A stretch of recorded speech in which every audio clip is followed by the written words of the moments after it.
Alright, another high tide imbibe here. And we are looking at an Alexander Keith, something new from them, from their craftier side of things. This is their Alexander Keith Sunset Valley, the Pride of, okay, whatever.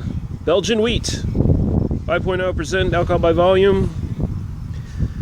Contains malted barley, water, wheat, oats, hops, orange peel, coriander, and yeast. So it's got all the classic ingredients.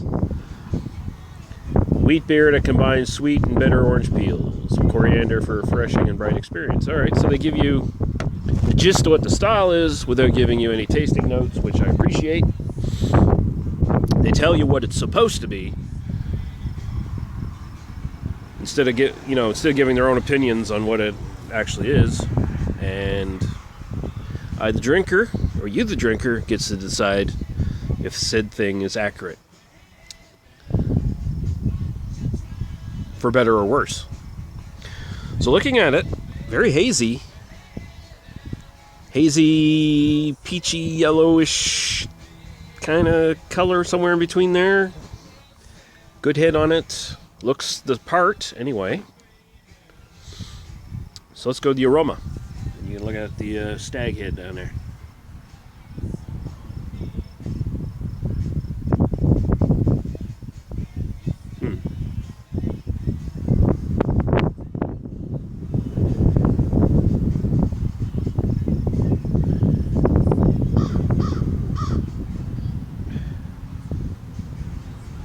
Let's check. Did they say Belgian yeast in here? Did they use a Belgian yeast strain? No, they just say yeast. So, whatever they're using, the estery sort of bubblegummy sweetness, candy sweetness coming up is definitely there. I'm definitely getting a little bit of coriander, definitely getting a little bit of wheat mustiness. So, it's fitting all the bills so far for this stuff. So, yeah. I guess nothing more to do than actually go into the taste. It's one of the most straight-ahead styles, classic styles at this point that you can kind of know. Cheers. See what it's like.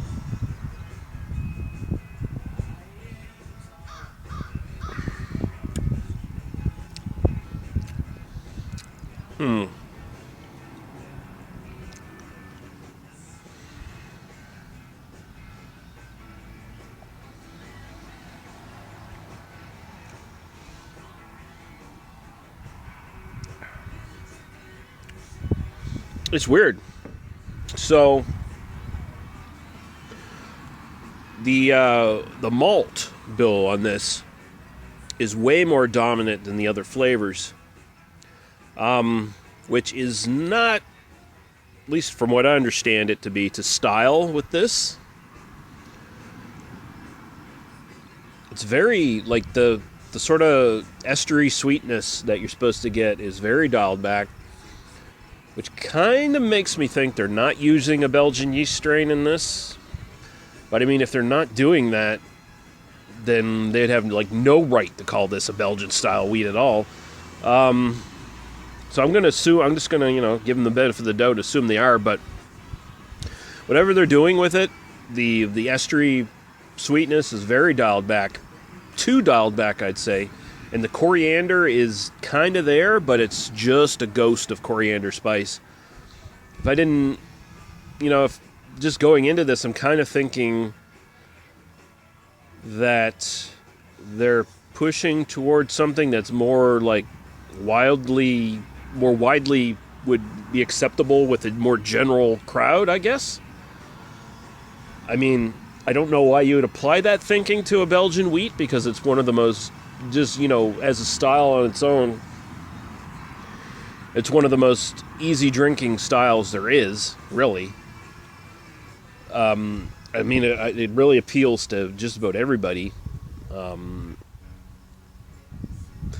This is weird. It's just it's more muted than I'd expected to be. Like, Alexander Keith, this sort of craft side of things that they've been doing lately, they've generally been hitting the styles pretty well, and generally been representing them pretty well, but here they're not really doing it. It's just way too much sort of malt wheat, like whatever else malt they got going here. Like they got wheat in it, but the malted barley, whatever malt they're using, is even dominating the wheat. You're not really getting a lot of that sort of musty wheat kind of thing. This is weird. I think they kind of fucked up their formula a little bit on this one, honestly. I expect this to be more of a, like they say on the can, it's supposed to be, right, like a sweet and bitter. And you get a little bit of the orange peel, a little bit of the coriander, but you're supposed to have bigger, spicier note there, and you're supposed to have a bigger, sweeter note as well. And they're supposed to be sort of balancing. It's honestly like the malt is supposed to be mostly just the wheat, which makes it a bit of an afterthought because it makes the beer a bit thinner in the drink. You know, it's not like, you know, having like a malty amber ale or something like that. You're sort of like lightening the malt, at least the drinkability with the malt, to something that's more akin to like a lager. I don't know, man.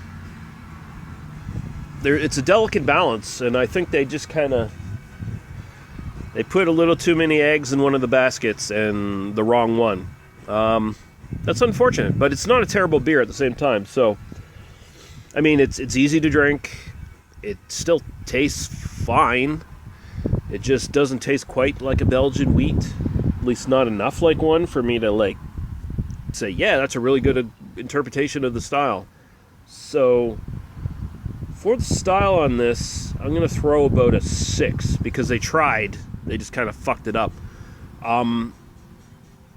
As far as drinkability, you know, my own personal preference, I'll throw about a 7.5 at it. It's fine. I'd pick it up again. But I wouldn't really, you know, pick it up in the sense of, oh, I want a good Belgian wheat, because this isn't it. It's just a little too shallow on the things that make a Belgian wheat a Belgian wheat. But otherwise, it's a fine beer. And if you don't want the Belgian wheat that has, you know, the spiciness and the sweetness, you know, up in the forefront, this might be for you. But, you know, word to the wise, you know, a little bit of caution there, a little bit of warning kind of thing. But, yeah, there we go. Thanks for watching, guys, and we will see you later. Bye-bye.